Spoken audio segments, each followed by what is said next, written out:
Line Arabian dates. இப்போ அது லயனா டேட்ஸ். லயனா பிரீமியம் டேட்ஸ். சுத்தம், சுவை மற்றும் ஆரோக்கியம். மக்கள் போற்றும் மகத்தான தளபதிக்கு மக்களால் கிடைத்த வெற்றி சின்னம் விசில் சின்னம். இது நம்ம சின்னம். இவன் YBM பாலாஜி, கொளத்தூர் தொகுதி, தமிழக வெற்றி கழகம். தமிழகம் எங்கும் ஐஸ்வர்யா கருத்தரித்தல் மையங்களில் குழந்தையில்லா தம்பதியருக்கு இலவச ஆலோசனை மற்றும் சிகிச்சைகளில் மாபெரும் சிறப்பு சலுகை. இல்லை, எடப்பாடி முதலமைச்சர் வேட்பாளர் தான். அவர் எடப்பாடி விட்டு எங்கேயும் போகிறதே இல்லையே. அவர் ஸ்டார் வேட்பாளர் இல்லையா? தோல்வி பயம் வந்துருச்சு திமுகவுக்கு. ஒரு தொகுதியை கூட தக்க வைத்துக் கொள்ள முடியாத முதலமைச்சர் ஸ்டாலினும் அந்த திமுக தலைமை கருணாநிதியே கடைசியில் திருவாரூருக்கு போயிட்டார. இந்த திராவிட இயக்க களிசடைகள் பல தொகுதி மாறினால உங்கள் மீது நம்பிக்கை இல்லைன்னு அர்த்தம். குளத்தூர் மக்களுடைய நம்பிக்கையை கூட உங்களால் பெற முடியல. குளத்தூருக்கு கூட அரசனுடைய அத்தனை நலத்திட்டங்களும் போய் சேரலாம் தானே உண்மை. இப்படி தமிழ்நாடு முழுக்க நீங்கள் 1,30,00,000 பயனாளர்களுக்கு 1000 ரூபா கொடுக்குறீங்கன்னு சொல்ல நீங்கள் குளத்தூர் நின்று ஜெயிச்சிருக்க. அதுதான் உங்களுடைய அரசியல் ஆளுமைக்கான. முட்டாள் மக்கள் 500 ரூபாய்க்கு ஓட்டு போடவும் இருக்கானோ, சாராய பாக்கெட்டுக்கு ஓட்டு போடவும் இருக்கானோ, அங்கே தான் கருணாநிதியும் ஜெயலலிதாவும் வெற்றி பெறுவார்கள். மிக எளிதாக முதலமைச்சர் நாற்காலி கிடைக்கும்னு நம்புறாரு. எத்தனை தேர்தலை விஜய் சந்திக்க போறார். முதலமைச்சர் ஆவது என்பது அவ்வளவு எளிதானதல்ல. வணக்கம் சார். வணக்கம் சார். 2026 தேர்தலுக்கு இன்னும் 60 நாட்கள் தான் இருக்கு. பரபரப்பாக அரசியல் வேலைகள் எல்லாம் போயிட்டு இருக்கு. அப்படிங்கும்போது இந்த ஸ்டார் கேண்டிடேட்ஸ், திமுகவை சேர்ந்த ஸ்டார் கேண்டிடேட்ஸ் எல்லாருமே தொகுதிகள் மாறி நிற்க போறாங்க. அதாவது 21 நின்ன தொகுதிகள் இல்லாம அவங்களுக்கு பிரதான, அதாவது அவங்களுக்கு பரிச்சயமான தொகுதிகள் இல்லாமல் கொஞ்சம் மாறி போறாங்க அப்படிங்கிற விஷயம் வருது. முக்கியமா சிஎம், டெபுட்டி சிஎம் அவர்கள் தொகுதி மாறி திருவாரூர், சேப்பாக்கம் அப்படிங்கிற ஒரு ஸ்வாப் மாறப்போகுது. இந்த தகவல் உண்மையா? என்ன ஆக போகுது சார்? ஏன் மாறுறாங்க? இல்லை, எடப்பாடி முதலமைச்சர் வேட்பாளர் தான். அவர் எடப்பாடி விட்டு எங்கேயும் போகிறதே இல்லையே. எடப்பாடி விட்டு எங்கேயும் போகிறதே இல்லையே. அப்போ அவர் ஸ்டார் வேட்பாளர் இல்லையா? தோல்வி பயம் வந்துருச்சு திமுகவுக்கு. குளத்தூரில் நிற்பதற்கு அவர் பயப்படுறார். முஸ்லீம் வாக்கு அங்கே இல்லை. முஸ்லீம் வாக்கு உள்ள பகுதி சேப்பாக்கம், திருவல்லிக்கேணி. முஸ்லீம் நிறைய ஏறக்குறைய வெற்றி தோல்வியை தீர்மானிக்கக்கூடிய வாக்கு வங்கி சேப்பாக்கத்தில் இருக்கு.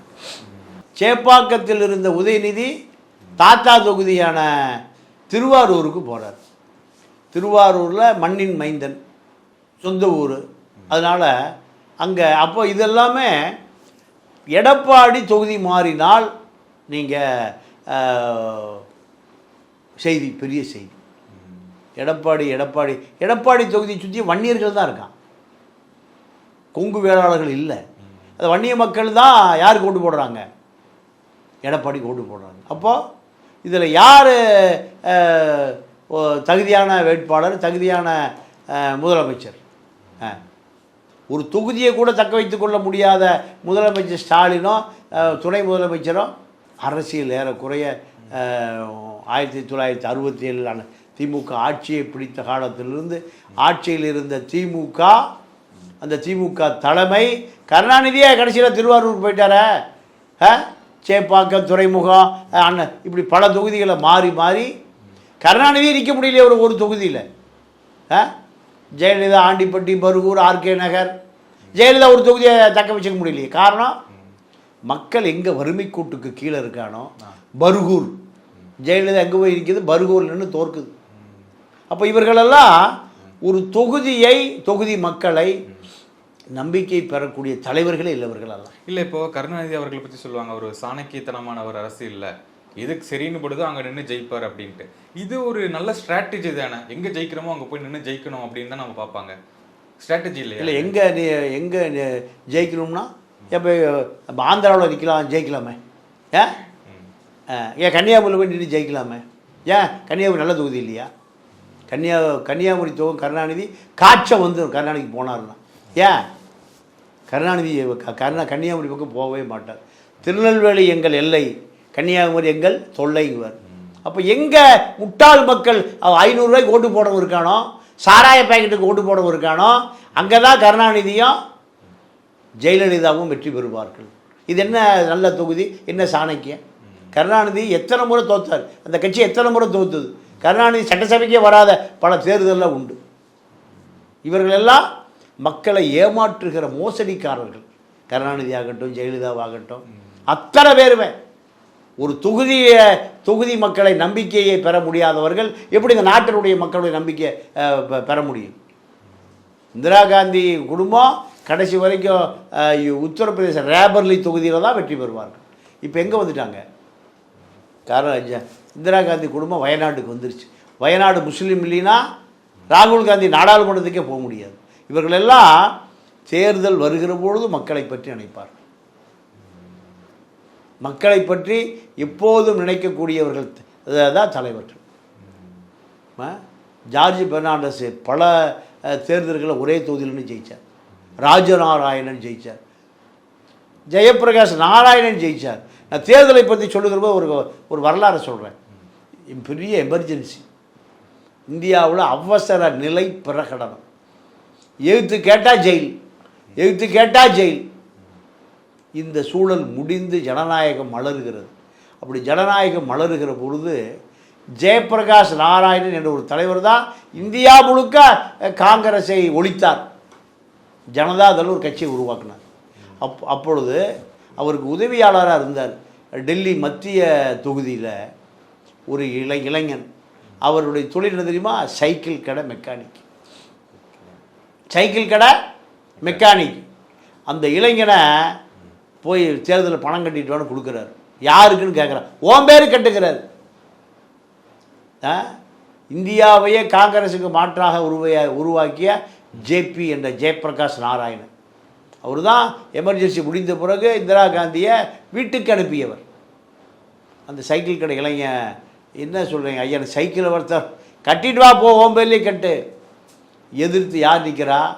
சஞ்சய் காந்தி நிற்கிறார். கொடூரமான மனிதன். ஜும்மா மசூதியில் நூற்றுக்கணக்கான வீடுகளை இடித்து தள்ளியவர். முஸ்லீம் ஆண்களை பிடித்து அவர்களை குடும்ப கட்டுப்பாடு செய்தவர். இப்படியான எமர்ஜென்சி காலம் கொடுமையான காலம்.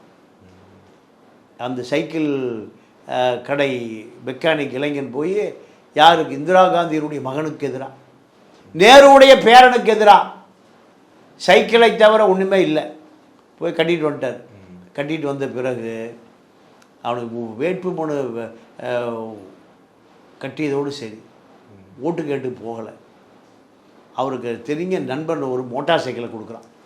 இதில் கொடியை கட்டிட்டு ஊர் மத்திய டெல்லி ஊரை அலைய சொல்லி அந்த இளைஞன் ராஜீவ் காந்தியை தோற்கடித்து நாடாளுமன்றத்துக்கு போனான். இதுதான் அரசியல். இந்த திராவிட இயக்க களிசடைகள்லாம் நீங்கள் பல தொகுதி மாறினால உங்கள் மீது நம்பிக்கை இல்லைன்னு அர்த்தம். ஸ்டாலின் ஏன் சேப்பாக்கத்துக்கு வராரு? உதயநிதியா சேப்பாக்கத்துலேருந்து அப்பாவுக்கு சேப்பாக்கத்துக்கு கொடுத்துட்டு சொந்த ஊருக்கு போகிறாரு. இத்தனை நாள் சொந்த ஊர் தெரியாதா? இத்தனை நாள் ஸ்டாலினுக்கு சேப்பாக்கம் தெரியாதா? குளத்தூர் மக்களுடைய நம்பிக்கையை கூட உங்களால் பெற முடியல. குளத்தூருக்கு கூட அரசனுடைய அத்தனை நலத்திட்டங்களும் போய் சேரலாம் தானே உண்மை. இப்படி தமிழ்நாடு முழுக்க நீங்கள் 1,30,00,000 பயனாளர்களுக்கு 1000 ரூபா கொடுக்குறீங்கன்னு சொல்ல நீங்கள் குளத்தூர் நின்று ஜெயிச்சிருக்கீங்க. அதுதான் உங்களுடைய அரசியல் ஆளுமைக்கான தகுதி. உதயநிதி எங்கே இருக்கணும்? சேப்பாக்கத்தில் இருக்கணும். அப்பா குளத்தூர், மகன் சேப்பாக்கம், 2 பேருமே பல 100 கிலோமீட்டர் தள்ளி போகிறீங்கன்னா சொந்த மக்கள் நீங்கள் வந்து விழுந்துட்டாருன்னு சொல்லி ஓட்டு போடுவான். எங்கே? திருவாரூரில். இப்படி நம்பிக்கை பெறுவதற்கும் முஸ்லீம்களுடைய வாக்குகளை பெறுவதற்கு ஸ்டாலின் சேப்பாக்கத்துக்கு வருவது இது இவர்களுடைய அரசியல் இயலாமையை தான் காட்டுகிறது. கருணாநிதியே பல தொகுதி மாறி இருக்கார். கருணாநிதி பல துறைமுகத்தில் ஜெயித்தார், அப்புறம் சேப்பாக்கத்தில் ஜெயித்தார், அண்ணா நகரில் ஜெயித்தார், பல தொகுதி. எம்ஜிஆருடைய உதவியால் தோற்றுப்போன கருணாநிதி ஜெயிக்க வச்சார் எம்ஜிஆர். இப்படி பல வரலாறுகள் இருக்குது. அதனால் தகுதியான தலைவன் ஒரே தொகுதியில் தான் வெற்றி பெறணும். அந்த தொகுதியை தன்னுடைய தொகுதியாக்கி வைத்திருக்கணும். குப்பம் தொகுதியை ஆந்திராவில் சந்திரபாபு நாயுடு எந்த காலத்திலும் அங்கே தான் நிற்பார். அந்த தொகுதியை ஒரு சிங்கப்பூராக மாற்றி வச்சுருக்கார். அதுதான் தகுதி, அதுதான் அரசியல். ஒரு தொகுதியை, தன்னுடைய சொந்த தொகுதியை, பிறந்த தொகுதியை, வளர்ந்த தொகுதியை, அந்த மக்களை நீங்கள் அரசு அவர்களை பாதுகாத்தால் அந்த மக்களுக்குள்ள ஓட்டு போடும். இவர்கள் தேர்தல் நேரத்தில் தான் எங்கே போகிறது, தொகுதிக்கே போகிறது. அப்புறம் எப்படி ஓட்டு போடுவான்? அதனுடைய விளைவு தான் ஸ்டாலினும் உதயநிதியும் தொகுதி மாறுவதற்கான காரணம். இப்போ சொல்லிட்டு இருக்காங்களே சார், விஜய் அவர்கள் வந்து இந்த வீணை ஆரம்பிக்கிற இடத்துல வந்து நிற்பார், விக்கிரவாண்டி, வேளச்சேரி இந்த மாதிரி தொகுதிகள்லாம் சொல்கிறாங்க. இது வந்து உண்மையா, அந்த சென்டிமெண்ட் உண்மையா? இல்லைங்க, அவர் நிறைய ஜோசியத்தை தான் நம்புறார் விஜய். உச்சி வெயில் 12 மணிக்கு கூட்டம் போடுவதெல்லாம் அந்த ராகன் பண்ணிட்டு ஊத்துக்குழி கிளி ஜோசியம், புளிய மரத்து ஜோசியம்தான். இது போன்ற மூட நம்பிக்கைகளை கழுத்து பூரா இவர் கிறித்தவனாக இருக்கார், கழுத்து பூரா உத்தராட்ச மாலை போட்டு வச்சுருக்காரு, கருங்காலி மாலை போட்டு வச்சுருக்காரு. அப்போது எதுவுமே அவருக்கு போதிய ஒரு தெளிவு இல்லை, அரசியலில் தெளிவில்லை,